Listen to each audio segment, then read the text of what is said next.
A gente vai conversar aqui um pouquinho hoje, agora de tarde, sobre diversidade, né? E o que seria diversidade?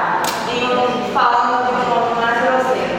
Diversidade são as várias formas de ser e de estar no mundo. E essas diferenças, elas podem ser tanto dentro dos grupos, como entre as pessoas, né? Vocês aí estão olhando para mim, para cá e aqui, e vocês estão vendo que somos pessoas diferentes, não só fisicamente, mas também a história de vida dela e a minha história de vida faz com que a gente tenha ideias diferentes, pensamentos diferentes, propostas diferentes. E o nosso grande desafio hoje, enquanto sociedade, é saber como conviver com essa diversidade, especialmente no nosso ambiente de trabalho, também nas nossas relações sociais e familiares. E aí, quando a gente vai falar um pouco sobre esse tema, né, algumas pessoas pensam que é o tema da moda, né? Tá na moda falar sobre gênero, tá na moda falar sobre racismo, e outras acham que é um tema chato, né, que é politicamente correto, quando na verdade, se a gente está aqui trazendo o tema da diversidade para a universidade, para os nossos espaços de trabalho, para os nossos contextos familiares, para as redes sociais, né, que muito se fala nas redes sociais sobre essas questões, é porque é fruto de uma organização e de um trabalho dos movimentos sociais. Se hoje eu, como mulher, posso denunciar o meu assediador, é porque o movimento feminista se organizou durante muitos anos de uma forma histórica, muito bem articulada, para que questões que envolvem assédio e diferenças entre homens e mulheres possam ser denunciadas. Então, nosso objetivo aqui hoje é a gente ampliar um pouco, né, o nosso repertório sobre esse assunto, mas também pensar em questões que envolvem empatia, respeito às diferenças e defesa, para que a gente, como sindicato, defenda as políticas de acessibilidade, as políticas afirmativas e as políticas de inclusão na nossa sociedade. Para os sujeitos e para os grupos que são socialmente conhecidos como minorias, quando na verdade não somos minorias, somos maioria, somos considerados minorias porque a gente não acessa determinados espaços de poder e de disputa. E o que a gente, enquanto sindicato, como servidores aposentados e como sujeitos sociais, temos que defender é subverter essa lógica, incluir todos e todas nesses espaços. Certo? Está todo mundo animado para conversar sobre isso? Sim! Sim, vou passar. Então, o que a gente vai conversar aqui um pouquinho é sobre gênero, sobre diversidade sexual e afetiva, sobre questões étnico-raciais, sobre geração e sobre possibilidades de algumas estratégias. Nossa agenda hoje. Essa sou eu, sou Juliana Pilar, como eu falei, eu sou pedagoga aqui da instituição, trabalho no Instituto Metrópole Digital, sou pedagoga com a minha formação, sou psicopedagoga, sou mestre e doutora em antropologia social. Aqui na UFRN eu também trabalho com essa discussão sobre diversidade.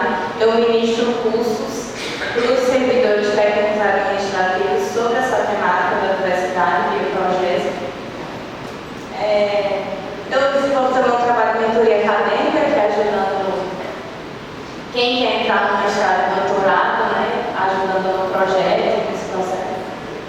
Eu sou mãe de 2 filhos, de 2 meninos. Eu tenho o Vinícius, de 13 anos, e o Lucas, de 6. Por que eu trouxe essa informação? Porque a gente, enquanto mulher trabalhadora e estudante e mãe, a gente tem uma série de questões e discussões que a gente sempre precisa estar colocando em pauta. A nossa trajetória é uma trajetória diferenciada e que requer alguns cuidados e alguns olhares. Sou feminista, defensora dos direitos humanos e atualmente eu estou na coordenação da pasta de formação e educação sindical aqui do Sinteste, com muito orgulho, com muito carinho, compartilhando aí as nossas questões do sindicato. Eu entrei na UFRN em 2001 como estudante e quando eu estava fazendo a graduação eu tive o prazer de conhecer o sindicato, conheci Cida, conheci Eufalzino e eu fazia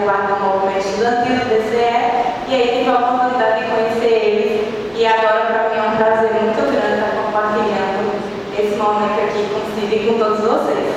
Então, por que a gente precisa falar sobre diversidade? Porque as diferenças na nossa sociedade, elas foram transformadas em desigualdades. Como eu falei no início, se vocês olharem para mim, para a Caliana, vocês vão ver que a gente é diferente. Mas o que a sociedade capitalista fez? Transformou essas diferenças em desigualdades, estabelecendo normas em que uns ganham mais, outros ganham menos, uns têm mais acesso, outros têm menos acesso. A sociedade capitalista não só nos dividiu entre a classe trabalhadora e a classe dos que ganham mais, como também criou subdivisões nessa sociedade. Então, tem os que ganham mais e os que ganham menos, e dentro disso tem os que ganham menos ainda que em situação de vulnerabilidade. E nada é por acaso. Tudo é um projeto de sociedade, e é esse que a gente tem que lutar para sobreviver. E aí, como é que a gente vê essas questões de diversidade? Como, por exemplo, mulheres, no nosso caso aqui não universidade, mas mulheres no mercado de trabalho que desempenham o mesmo trabalho de um homem e ganham menos. Ou então a questão do feminicídio, né, que infelizmente a gente está vendo aí nos meios de comunicação, muitos casos de feminicídio em que os companheiros não satisfeitos quando a companheira termina um relacionamento, vai lá e se utiliza da violência como sendo dono delas, ou com posse sobre elas. O Brasil é o país que mais mata pessoas trans. Já vou falar um pouquinho sobre isso. Ou então a questão de vulnerabilidade econômica de pessoas pretas, pardas ou indígenas. E aí, de onde é que vem essas diferenças? Elas são ancoradas em questões que envolvem preconceito, estereótipos, discriminação e também violência. E aí, a primeira que a gente vai conversar aqui é sobre a diversidade de gênero. O que seria as questões que envolvem gênero?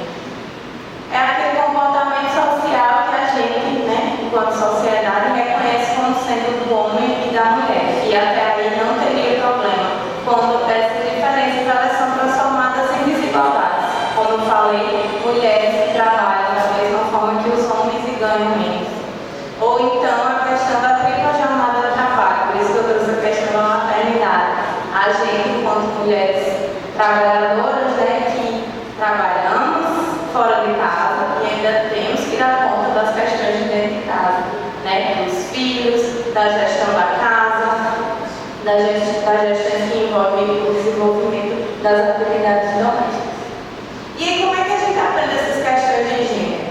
Desde que o bebê está na barriga da mãe, a família já começa a criar expectativas sobre como se o menino ou a menina tivesse que continuar essas expectativas. Quando a menina está na barriga, ela vai ser carinhosa, vai ser afetuosa.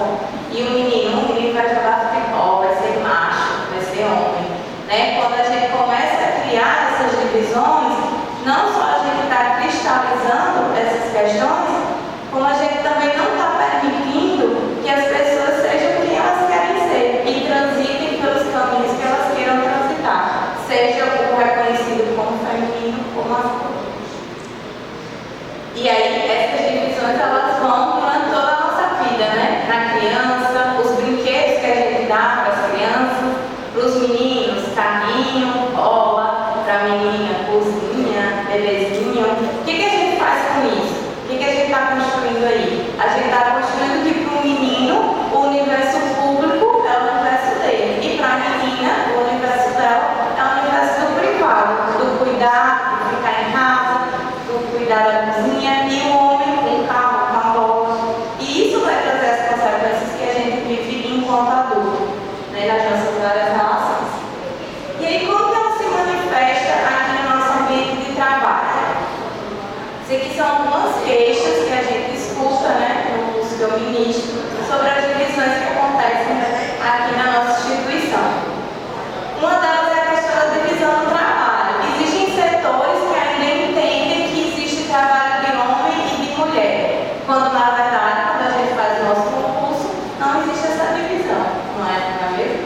A gente é contratado independente do nosso gênero. Então não existe trabalho de homem e trabalho de mulher. Existem trabalhos do setor e o setor precisa se organizar de acordo com as habilidades das pessoas, e não porque é homem e porque é mulher.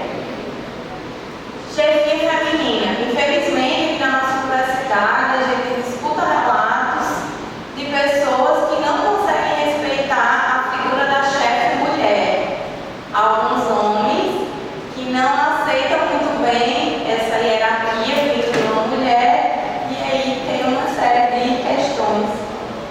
que atravessam essa relação.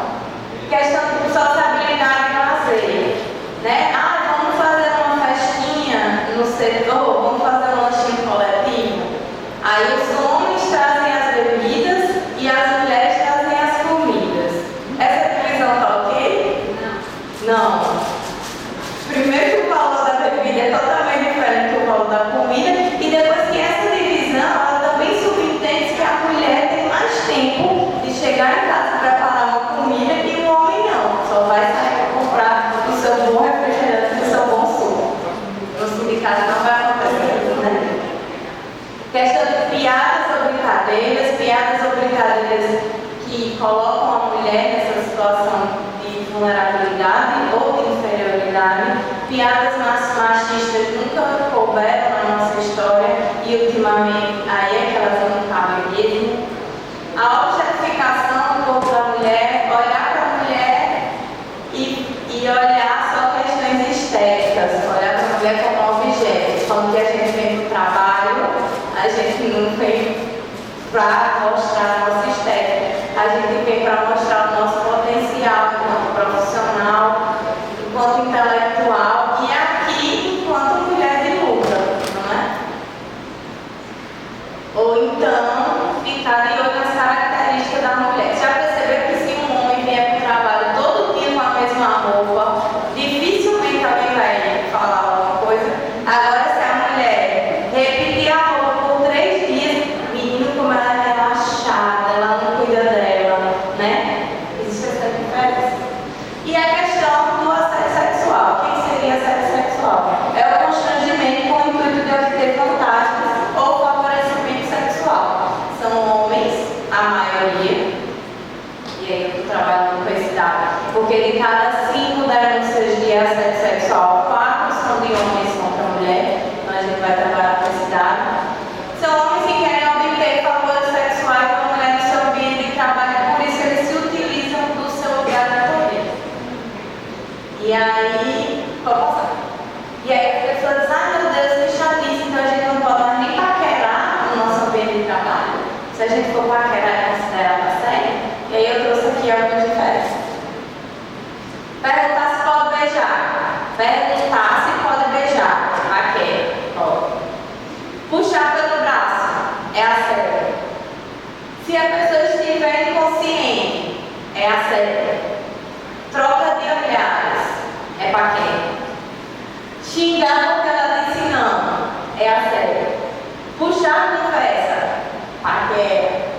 Elogiar uma desconhecida. Gente, elogiar uma desconhecida ou uma conhecida que ela se sinta constrangida com o elogio, isso é considerado assédio. Beijar a força é assédio. Tudo que vem depois do não é considerado assédio. Então, se alguém quer paquerar com alguém no setor e tal, sindicato, por aí, fiquem atentos aos sinais e ao primeiro sinal de um não, acabou. Tudo depois de ali pode ser considerado assim. E aí vem a questão da diversidade afetiva, né, que são as várias formas e expressões da nossa sexualidade. Já se é consenso há muitos anos na ciência e nos movimentos sociais que todas as formas de expressão da nossa sexualidade elas são consideradas como legítimas, desde que tenha consentimento.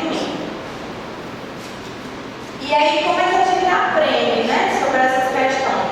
Desde muito pequeno, a gente tem aprendido o que a gente chama de heteronormatividade compulsória, como se só existe uma forma de expressão da nossa sexualidade, quando na verdade existem muitas.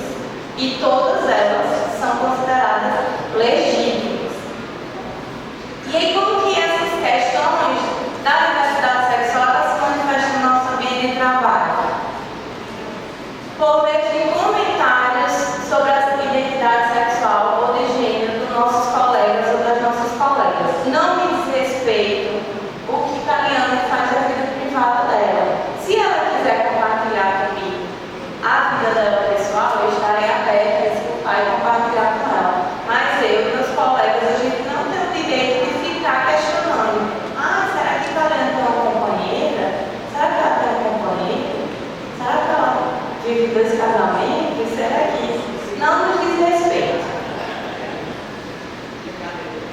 E aí, as questões que envolvem também piadas ou brincadeiras que questionam também essa sexualidade, a gente bem conhece como são essas brincadeiras, piadas com teor homofóbico ou transfóbico, também nunca couberam na nossa história e agora é levando cabelismo.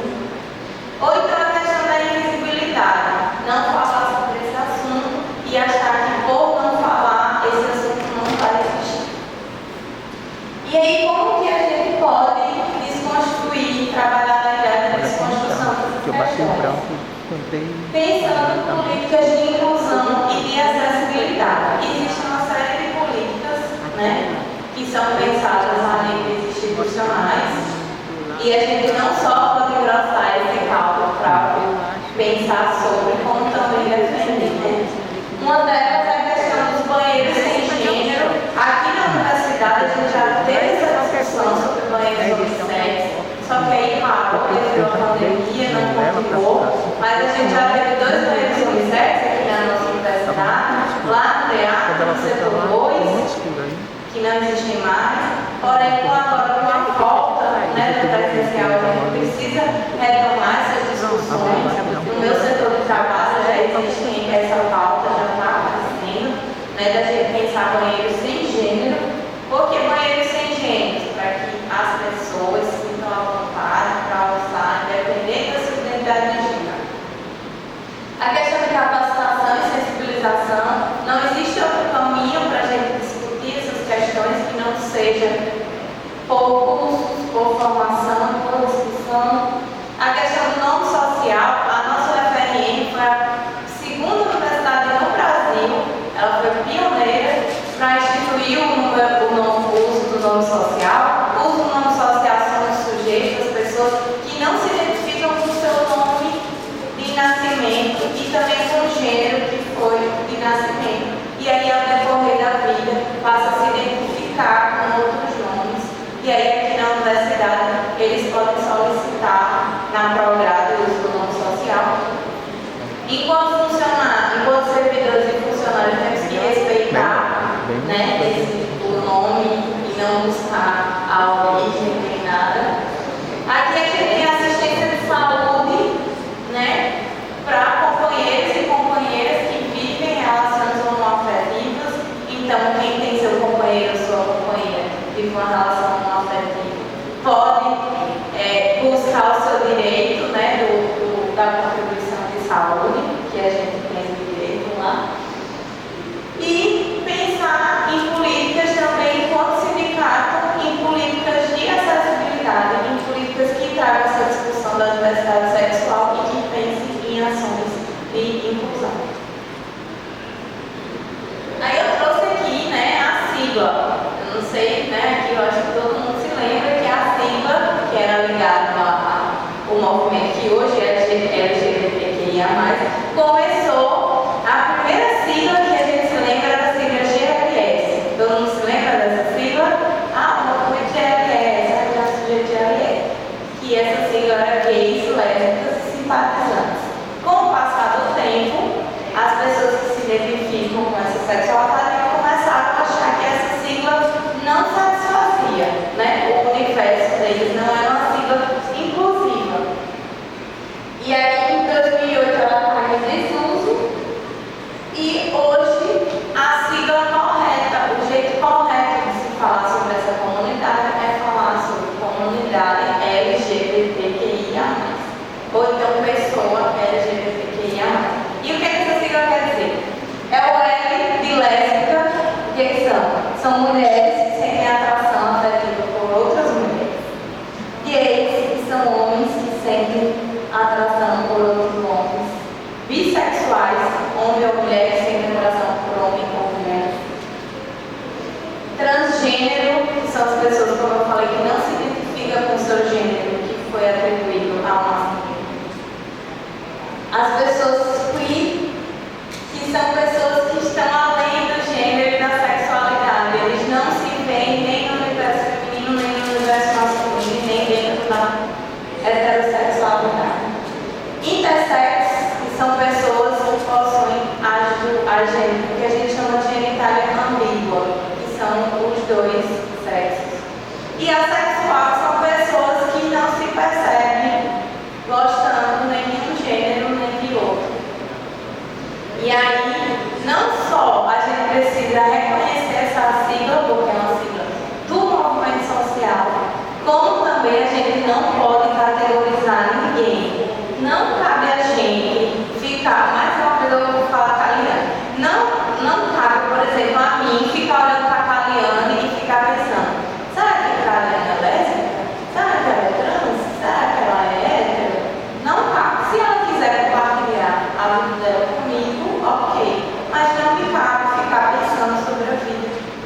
uma pessoa. Não podemos categorizar ninguém. E aí a diversidade étnico-racial, que é a convivência no mesmo espaço social de pessoas que possuem cor da pele, cultura, idioma, religião diferentes. Que é o que a gente vive aqui na nossa sociedade, na nossa universidade. E aí, como que a gente aprende sobre isso? A gente aprende pensando sobre o mito da democracia racial. Nos foi dito de forma errada. E a gente vive numa sociedade em que todas as pessoas elas têm acesso às mesmas coisas e aos mesmos espaços de forma igualitária. Quando a gente sabe que não é. Quando a gente vai para os números aqui da nossa universidade, a gente sabe que antes da política de cotas a gente tinha quase um número inexistente de pessoas pretas, pardas ou indígenas. Quando a gente vai para o número das pessoas que estão em situação de encarceramento, esse dado ele muda. 70% das pessoas que vivem em situação de encarceramento, que estão presas à sua liberdade, 70% são pessoas pretas, pardas ou indígenas. E quando a gente vem aqui para a nossa universidade, esse número quase que se inverte. E aí, como que acontece no nosso ambiente de trabalho? Piadas e brincadeiras com teor racista também nunca couberam na nossa sociedade e hoje não cabe mais. E racismo é crime. E outra coisa é, nossas instituições, elas são laicas. O sindicato também é uma instituição laica. Pelo menos é para ser, né? E o que quer dizer uma instituição laica? Uma instituição laica, ela precisa garantir que as pessoas que fazem parte dela possam ter a sua crença, a sua religiosidade, possam acreditar no que quiser, de fé, ou não acreditar em nada. Porém, a religião que a pessoa prega ou acredita não pode conduzir as ações dela dentro da instituição. Eu, enquanto servidora, se eu acredito em alguma coisa, eu não posso, diante de uma tomada de decisão que eu tenho que ter aqui dentro do espaço da universidade, deixar que a minha religião, que as minhas crenças conduzam a minha ação. Dá para entender? Pode? Então, no caso da questão lá dos pastores lá no MEC, fica meio complicado, né? Isso aí deixou de ser laico. Isso. E aí é uma discussão que a gente vem tendo, né, no Brasil de uns anos para cá, quando essa questão da religião está tomando conta dos poderes e das discussões, e aí envolve uma série de questões que a gente está vendo. Então, enquanto sujeitos que defendemos o contrário, a gente também, na nossa prática, tem que pregar por isso. E aí, aqui na nossa universidade, a gente tem as políticas de cotas, as políticas raciais. As políticas tanto no Enem, né, quando os estudantes eles vão fazer o Enem, 50% das são destinadas para as pessoas que vieram da escola pública, e desse número, e desse 50%, uma parte também é destinada para pessoas que se autodeclaram como preto, pardos ou indígenas. Da mesma forma, nos concursos públicos, 20% das vagas dos concursos públicos são destinadas para pessoas que se autodeclaram preto, pardos ou indígenas. Enquanto sindicato, não só a gente tem que defender essa política, como também pensar em como que essas pessoas que entraram no meio da política de cotas estão vivendo suas experiências aqui no nosso espaço da universidade.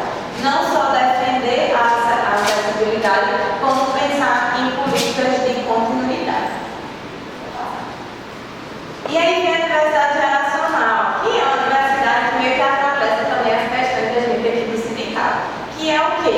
É no mesmo espaço social, pessoas de gerações diferentes convivendo e tendo que entrar em consenso sobre as questões que são tomadas. Isso acontece no nosso ambiente de trabalho e também no sindicato. E aí eu trouxe aqui algumas gerações para a gente discutir um pouquinho, para a gente conhecer um pouquinho sobre elas. E aí quem se identificar com uma delas é pelo ano de nascimento.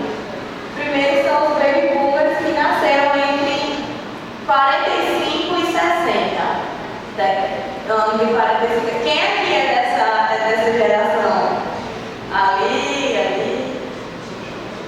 45, 60, isso. Uma das características das pessoas que nasceram nesse período é que elas têm uma boa estabilidade emocional, são muito fiéis, né, no ambiente de trabalho e querem ser lembrados mais pela experiência do que pela criatividade.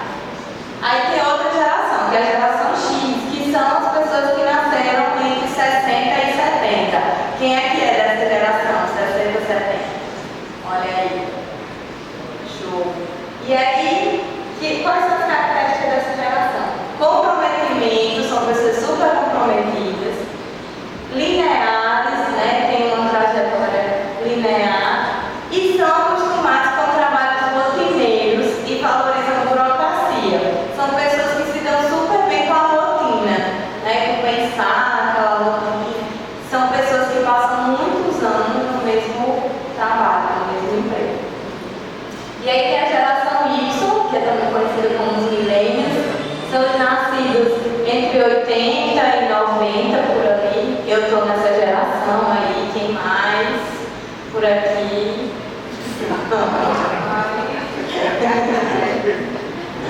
E aí qual é a característica dessas pessoas? A questão da criatividade e da inovação. Eles já são o contrário da outra geração. A gente não gosta de trabalhos rotineiros. E tem a questãozinha aí da nossa estabilidade emocional.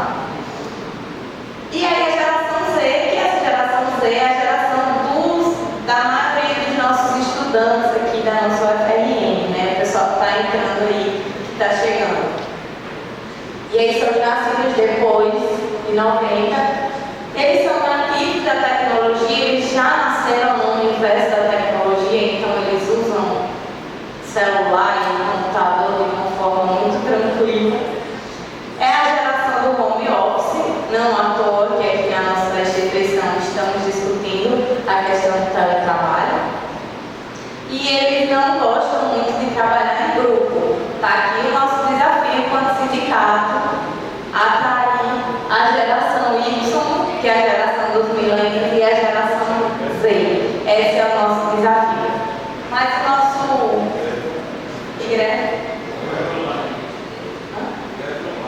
greve online, greve pelas redes sociais. E aí, o que acontece? Muitos conflitos geracionais, não só dentro dos setores de trabalho, como também nos nossos sindicatos, nas nossas estruturas de discussão. Por quê? Porque são pessoas não só com pensamentos diferentes, com ideias diferentes, mas também de geração diferente. Então é muita diversidade, são muitos pensamentos divergentes que precisam em algum momento chegar num consenso. E aí uma das estratégias, né, questão ouvir, né, a gente precisa ser melhor bons ouvintes, ceder em algum momento, a gente precisa pensar, né, em estratégias também de ceder em alguns momentos, negociar, saber negociar isso. Uma hora a gente avança, outra hora a gente cede. E pensar na gestão de conflitos, que, né, a gente, enquanto instituição, sempre precisa pensar, né, em gestão de conflitos, para essas questões sempre vão aparecer. E aí, para chegar ao fim, algumas estratégias, né, de indicadores de resolução. Uma delas é a reflexão. Que bom que a gente trouxe esse tema aqui da diversidade hoje no nosso aniversário, porque a gente precisa colocar esse tema como ponto de pauta. Então, para a gente colocar ele como ponto de pauta, a gente precisa primeiro refletir sobre eles. Que bom que a gente está aqui pensando. Dialogar entre os diferentes, sair da bolha, sair do nosso contexto, dos nossos iguais. A gente precisa dialogar com pessoas com experiências diferentes da nossa, para que a gente possa crescer. Acolher. Gente, sempre quando acontecer no setor do trabalho, nos nossos espaços familiares ou de amigos, não sei, alguma situação, a gente acolher a vítima e não defender o culpado. Isso é sempre. Autoreflexão, pensar sobre nossas ações, a questão da flexibilidade, informação e, mais importante, respeito às diferenças. E aí, só uma questãozinha aí para a gente pensar enquanto sindicato. Enquanto sindicato, estamos abertos ou abertas a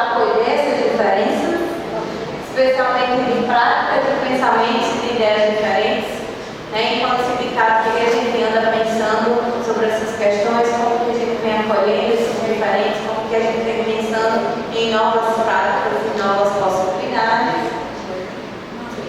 E é isso.